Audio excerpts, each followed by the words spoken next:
지금 유럽 학계가 조용히 술렁이고 있습니다.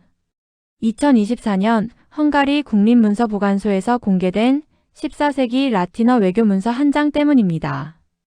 유럽 학계는 이 문서를 그저 오래된 지명 기록 정도로 넘기려 했습니다. 이름조차 낯선 동방의 한 나라는 주석 한 줄로 끝날 존재였으니까요. 그런데 이상한 문장이 하나 있었습니다. 번역은 가능했지만 의미가 연결되지 않았습니다. 단절되지 않은 계승, 왕조가 아닌 체계, 설명되지 않는 구조였습니다. 그리고 그 문장의 실마리를 가장 먼저 읽어낸 사람은 한국인이 아니었습니다. 이 기록은 우연히 발견된 고문서일까요? 아니면 한국 고대사를 다시 보게 만드는 불편한 시작일까요? 잠깐만요. 이야기 시작 전에 구독과 좋아요 꼭 부탁드려요. 여러분의 작은 클릭이 더 많은 사람들에게 한국의 놀라운 이야기를 전하는 데 큰 힘이 됩니다. 자, 그럼 본격적으로 시작해 볼게요. 저는 이 문서를 처음 봤을 때 솔직히 큰 기대를 하지 않았습니다. 헝가리 국립문서보관소에서 공개됐다는 14세기 외교 문서, 유럽 중세 라틴어 문서라는 설명은 익숙했고 동아시아가 언급됐다고 해도 대부분은 지명 하나 적혀있는 정도였기 때문입니다. 실제로 유럽 학계에서도 처음 반응은 비슷했다고 들었습니다. 오래된 문서 하나, 학술 데이터베이스에 추가하고 끝내면 되는 자료라는 분위기였다고요. 그런데 문서를 끝까지 읽어내려가면서 저는 점점 속도가 느려졌습니다. 단어 자체는 어렵지 않았습니다. 문법도 평범한 외교 문서 형식이었고 종속절이나 관용 표현도 흔히 보던 구조였습니다. 그런데 이상하게 문장과 문장이 잘 이어지지 않았습니다. 뜻은 해석되는데 의미가 정리되지 않는 느낌이었습니다. 마치 중간에 빠진 설명이 있는 것처럼 혹은 당연하다는 전제 하나를 공유하지 못한 채 기록된 것처럼 느껴졌습니다. 특히 눈에 걸린 건 한 구절이었습니다. 동방의 어떤 나라를 설명하면서 왕이 바뀌었다는 표현 대신 계승이 이어졌다는 식의 서술이 반복되고 있었습니다. 보통 유럽 외교 문서라면 왕의 즉위나 교체, 조약 상대의 변경을 명확히 적습니다. 그런데 이 문서에서는 통치자가 누구인지보다 그 나라가 끊기지 않고 이어져 왔다는 점을 굳이 강조하고 있었습니다. 저는 그 대목에서 처음으로 문서를 다시 읽기 시작했습니다. 처음에는 번역의 문제라고 생각했습니다. 라틴어 특유의 중의적 표현일 수도 있고 당시 외교 문서 관행일 수도 있으니까요. 그래서 다른 연구자들의 번역과 주석을 찾아봤습니다. 그런데 대부분이 그 부분을 애매하게 넘기고 있었습니다. 의미가 불분명하다, 해석이 갈린다, 혹은 단순한 수사적 표현일 가능성이 높다, 이런 식의 정리였습니다. 그 순간 저는 이상하다는 생각이 들었습니다. 학계가 정말 모르는 것인지 아니면 굳이 파고들지 않기로 선택한 것인지 구분이 되지 않았기 때문입니다. 기록은 분명히 무언가를 말하고 있었고 그 무언가는 단순한 지명 이상의 구조를 가지고 있었습니다. 나라 이름 하나를 남기기 위해 이렇게 복잡한 표현을 쓸 이유는 없어 보였습니다. 그래서 저는 문서를 국가 중심이 아니라 체계 중심으로 다시 읽기 시작했습니다. 왕조가 아니라 계승, 개인이 아니라 흐름, 사건이 아니라 구조라는 기준으로 문장을 재배열해 보았습니다. 그러자 그동안 끊어져 있던 문장들이 조금씩 이어지기 시작했습니다. 설명되지 않던 표현들이 하나의 방향을 가리키고 있다는 느낌이 들었습니다. 그때 저는 확신하지는 못했지만 분명히 느꼈습니다. 이 문서는 단순한 외교 기록이 아닙니다. 누군가에게는 중요하지 않았을지 몰라도 어떤 역사에는 불편한 질문을 던질 수 있는 기록이라는 생각이 들었습니다. 그리고 이 질문은 아마도 쉽게 받아들여지지 않을 것이라는 점도 함께요. 이 문서를 처음으로 그렇게 읽어낸 사람이 한국인이 아니라는 사실은 나중에야 의미를 갖게 되었습니다. 그때의 저는 그저 이 기록을 어디까지 따라가야 할지 스스로에게 묻고 있었을 뿐이었습니다. 문제를 느낀 뒤부터 저는 이 문서를 단순히 해석하는 입장이 아니라 왜 이렇게 쓰였는지를 묻는 입장이 되었습니다. 누가 이 문서를 썼는지보다 왜 이런 방식으로 기록했는지가 더 중요해졌습니다. 외교 문서는 항상 목적이 분명합니다. 상대에게 무엇을 알리고 싶은지, 어디까지 공개할 것인지가 문장 구조에 그대로 드러납니다. 이 문서가 이상했던 이유는 설명하지 않아도 될 부분을 굳이 반복하고 있었기 때문입니다. 동방의 나라가 오랫동안 유지돼 왔다는 점, 그 체계가 개인의 죽음이나 교체로 끊기지 않는다는 점, 그리고 그것이 상대국이 이해해야 할 중요한 배경이라는 점을 계속해서 강조하고 있었습니다. 저는 이 대목에서 처음으로 기록자의 시선을 상상하게 되었습니다. 만약 이 문서를 쓴 사람이 상대방이 그 구조를 이해하지 못할 것이라고 생각했다면 어떨까요? 그래서 설명을 덧붙였고 반복했고 확실히 남기려 했던 건 아닐까요? 그렇게 생각하자 문서의 어조가 달리 들리기 시작했습니다. 보고가 아니라 설득처럼 느껴졌고 통보가 아니라 이해를 요청하는 문장처럼 보이기 시작했습니다. 저는 유사한 시기에 유럽 외교 문서들을 찾아 비교했습니다.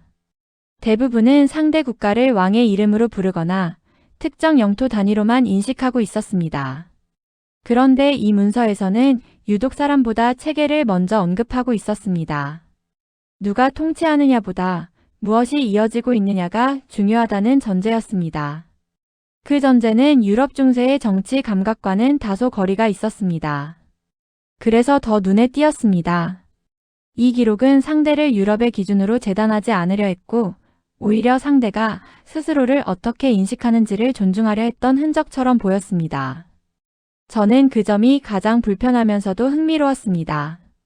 이 문서를 처음 접한 유럽 학계가 크게 반응하지 않은 이유도 이해가 되기 시작했습니다.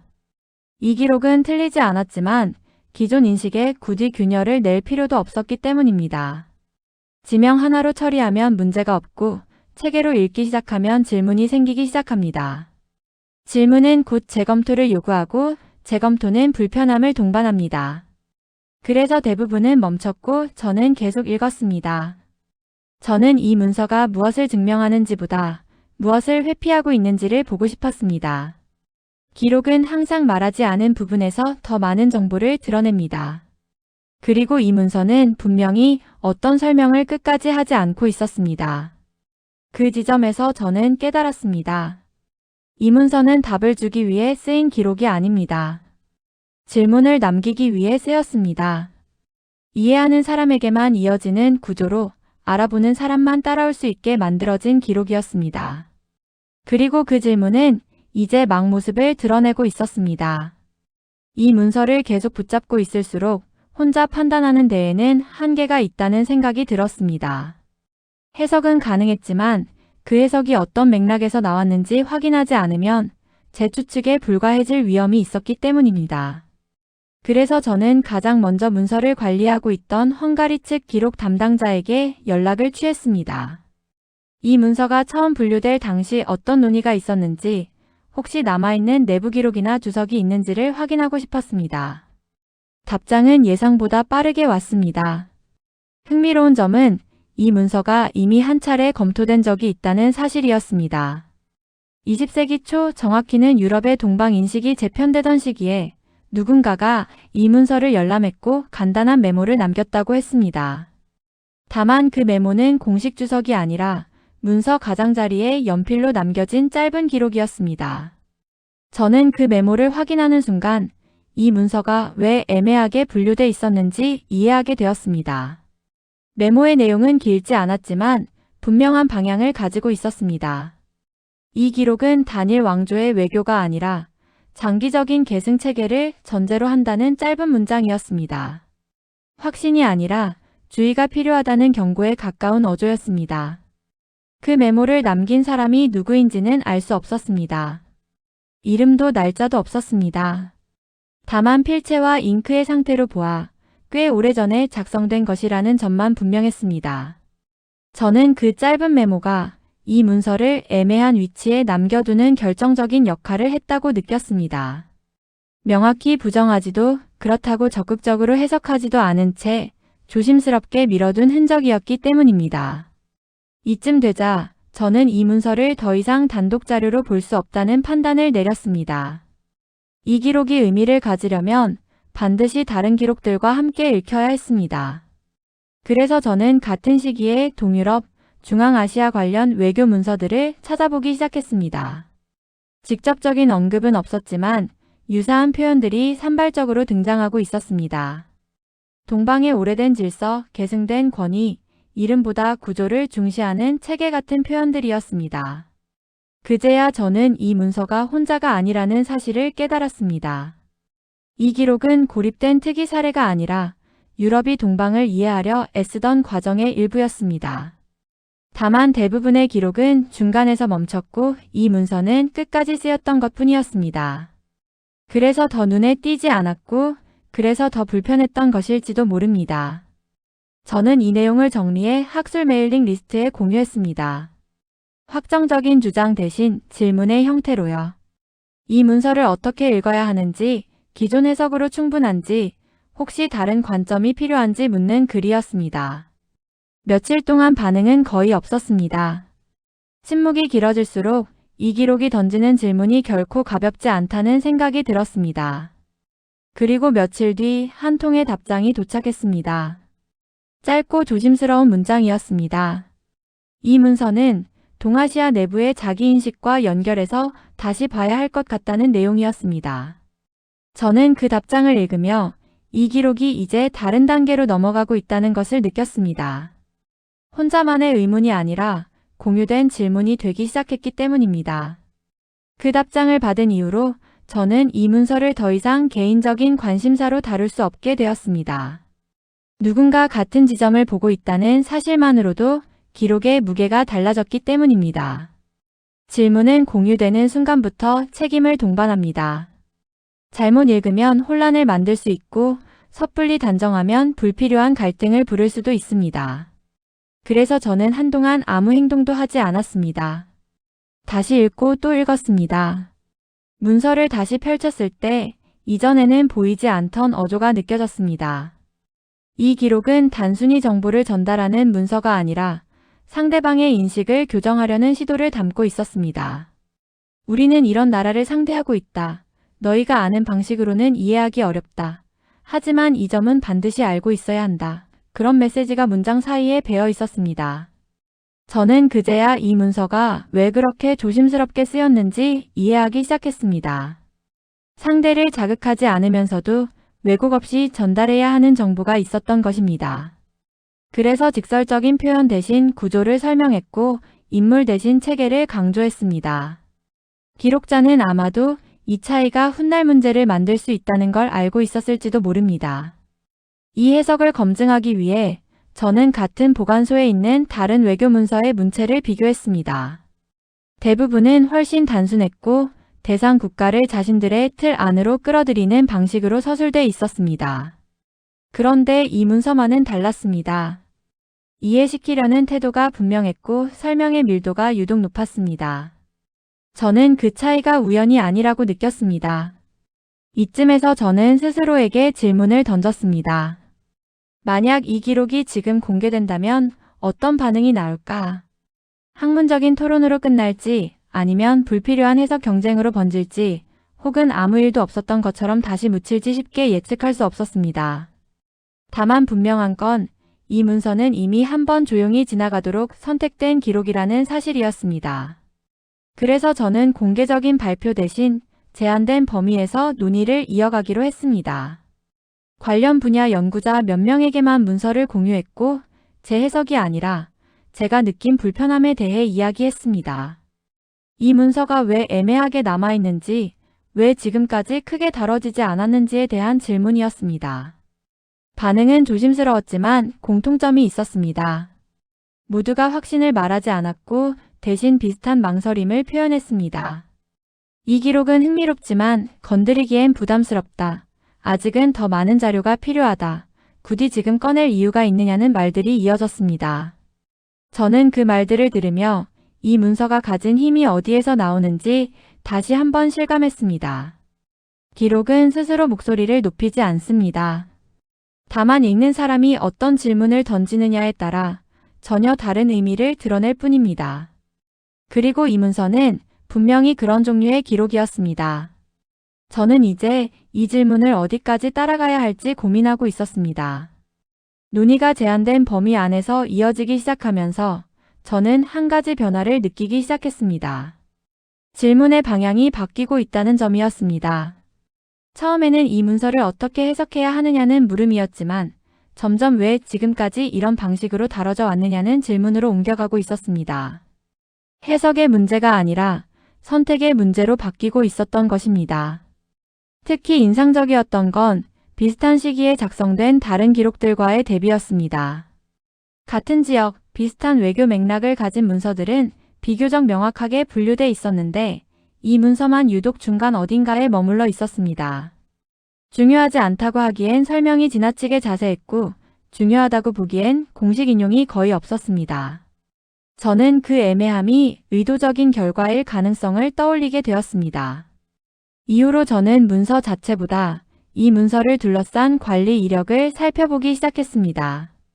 언제 분류됐는지, 어떤 기준으로 보관됐는지, 공개 결정은 어떻게 내려졌는지 같은 행정 기록들이었습니다. 놀랍게도 이 문서는 몇 차례 분류 체계가 바뀌는 과정에서도 항상 같은 위치에 남아 있었습니다.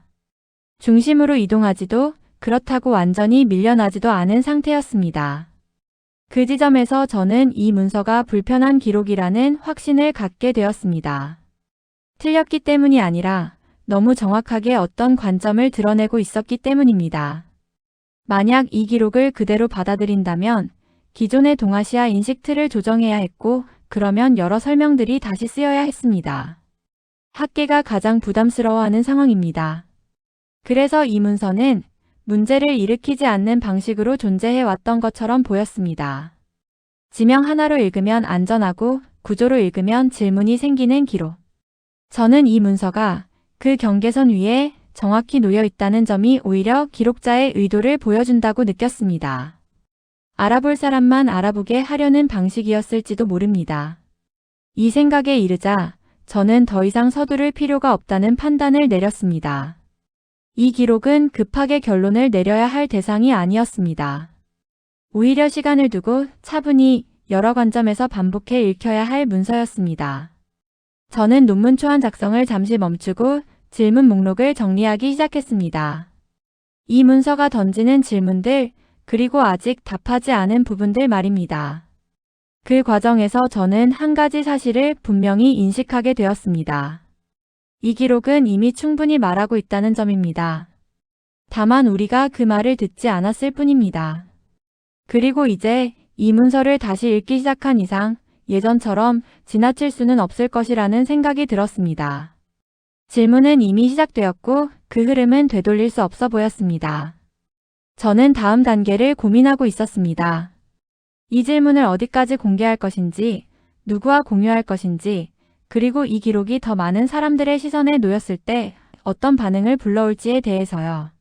이 문서는 아직 조용했지만 오래 그렇게 남아있지는 않을 것 같았습니다. 질문을 정리해 나가던 과정에서 저는 이 문서가 더 이상 과거의 기록으로만 머물 수 없다는 생각을 하게 되었습니다. 기록은 쓰인 순간에 끝나지만 읽히는 순간 다시 현재가 됩니다. 그리고 지금 이 문서는 분명히 다시 읽히기 시작하고 있었습니다. 제한된 논의였지만 관심은 조금씩 확산되고 있었고 같은 질문을 다른 방식으로 던지는 사람들이 늘어나고 있었습니다. 그 변화는 아주 미묘했습니다. 공개적인 반응이나 공식 입장이 나온 것은 아니었습니다. 다만 학회에서 만난 연구자들이 이전과는 다른 질문을 던지기 시작했고 이메일의 표현도 조심스러워졌습니다. 이 문서를 어떻게 봐야 하느냐가 아니라 이 문서를 어디까지 다뤄야 하느냐는 질문이 늘어나고 있었습니다.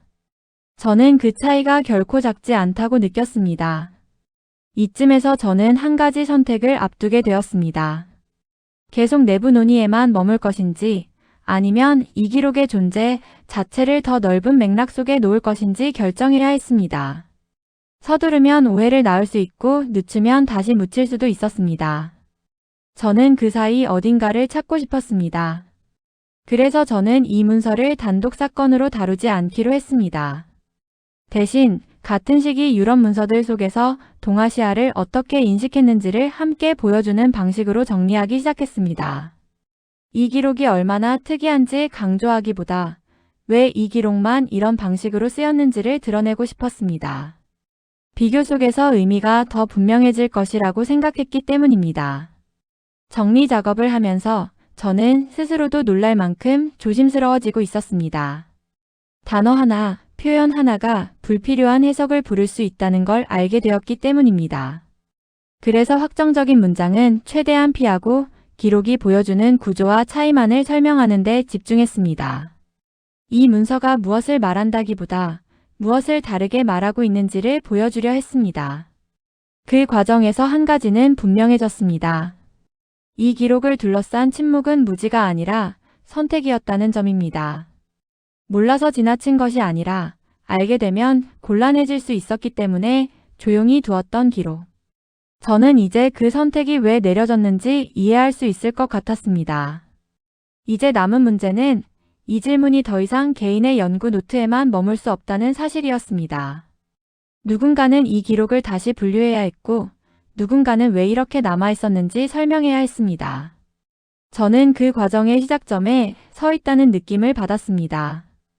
아직 아무것도 결론 나지 않았습니다. 하지만 분명한 건 이 문서는 다시 잠들지 않을 것이라는 점이었습니다.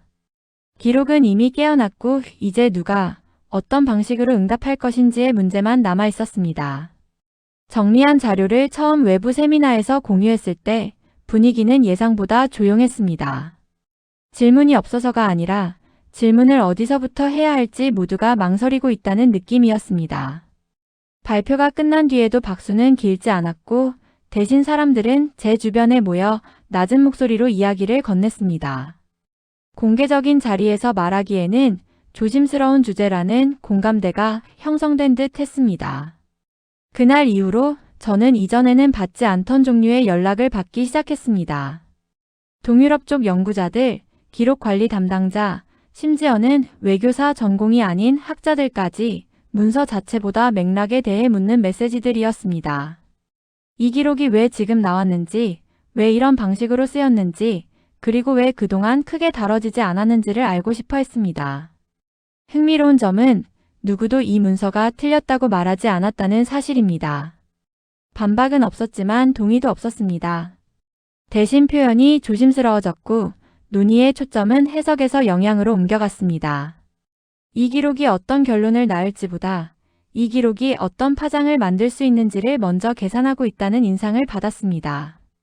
그 과정에서 저는 한 가지 뚜렷한 경계를 느꼈습니다. 학문적 논의는 가능하지만 그 결과가 현재의 인식 구조에 영향을 주는 순간부터는 다른 기준이 작동하고 있었습니다. 어떤 질문은 학회 안에서는 허용되지만 공식 기록으로 남기기에는 부담스럽다는 선이 분명히 존재했습니다. 이 경계는 문서의 내용 때문만은 아니었습니다. 오히려 이 기록이 너무 명확한 방식으로 체계를 설명하고 있다는 점이 문제였습니다. 해석의 여지를 줄일수록 기존 설명과 충돌할 가능성은 커집니다. 그래서 일부에서는 이 문서를 흥미로운 사례로만 남겨두자는 제안도 나왔습니다.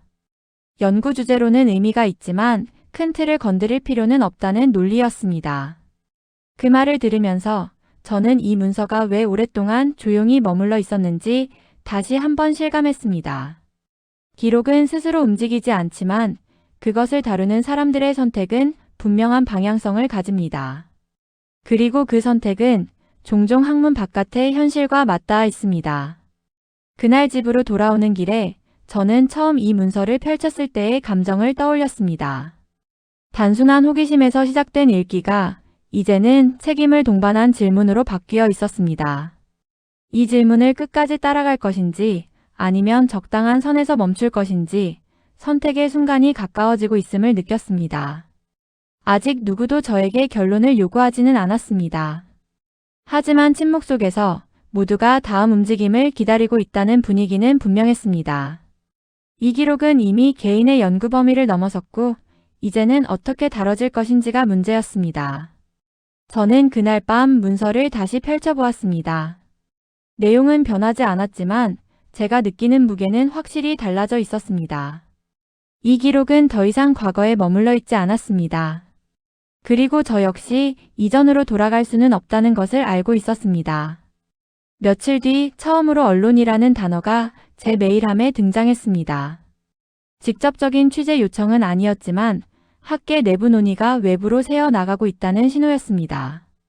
누군가 이 문서의 존재를 흥미로운 사례로 언급했고 그 이야기가 몇 단계를 거쳐 기자의 귀에까지 들어간 듯 했습니다. 저는 그 순간 이 기록이 더 이상 조용히만 다뤄질 수 없다는 사실을 받아들이게 되었습니다.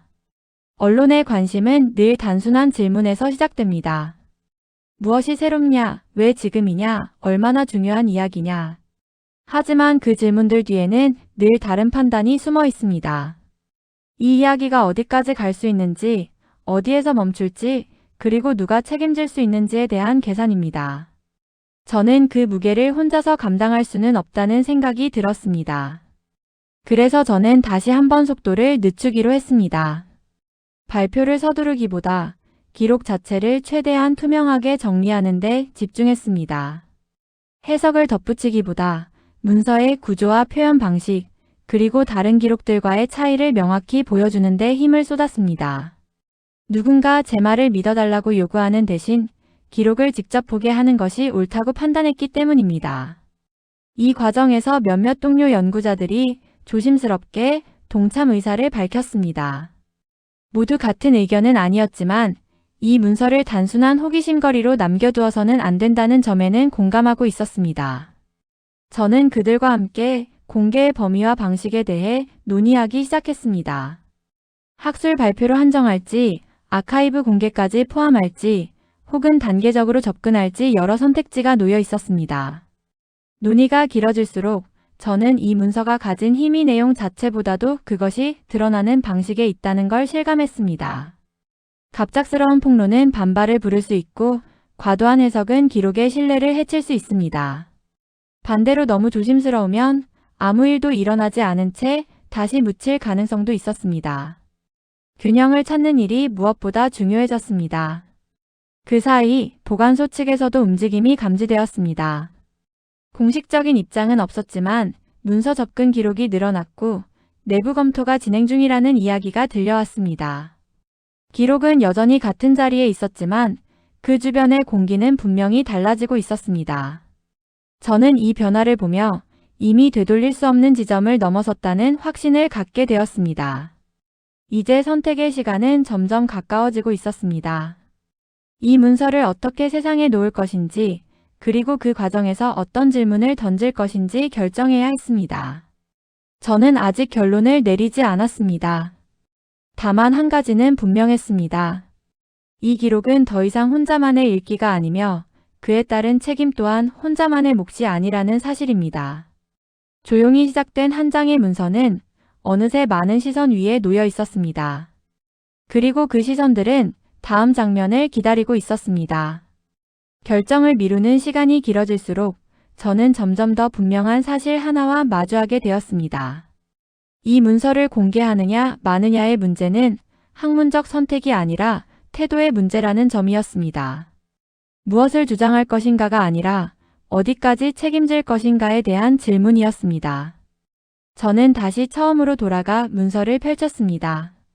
처음 읽었을 때 느꼈던 낯설음, 문장과 문장 사이에 어색한 공백, 설명되지 않은 전제들이 그대로 남아 있었습니다.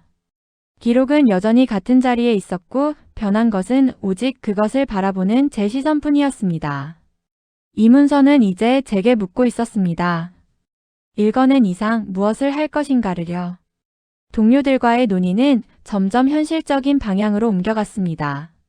공개 이후의 반응, 오해의 가능성, 학계 내부의 갈등, 그리고 개인이 감당해야 할 부담까지 하나하나가 테이블 위에 올려졌습니다. 모두가 신중했고 누구도 가볍게 결정을 내리려 하지 않았습니다. 그 신중함 속에서 저는 오히려 이 기록의 무게를 더 실감하게 되었습니다. 이 문서를 세상에 내놓는 순간 저는 더 이상 중립적인 관찰자가 될 수 없습니다. 질문을 던진 사람이 아니라 질문의 한가운데에 서게 됩니다.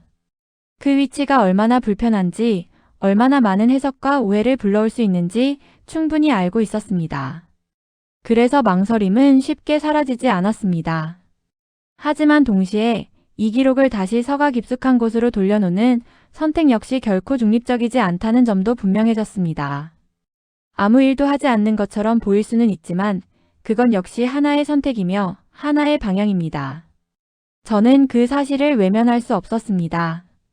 며칠 동안 저는 아무에게도 연락하지 않고 오직 기록과 메모만을 정리했습니다. 해석을 덧붙이지 않은 문장들, 비교 자료들, 질문 목록들. 이 문서가 스스로 말하도록 돕는 자료들만 남기고 싶었습니다. 판단은 읽는 사람의 몫으로 남겨두는 것이 지금 제가 할 수 있는 가장 정직한 방식이라고 생각했기 때문입니다. 그렇게 준비를 마치고 나서야 저는 비로소 마음이 조금 가벼워졌습니다. 결과가 어떻든 적어도 기록을 왜곡하지는 않았다는 확신이 들었기 때문입니다.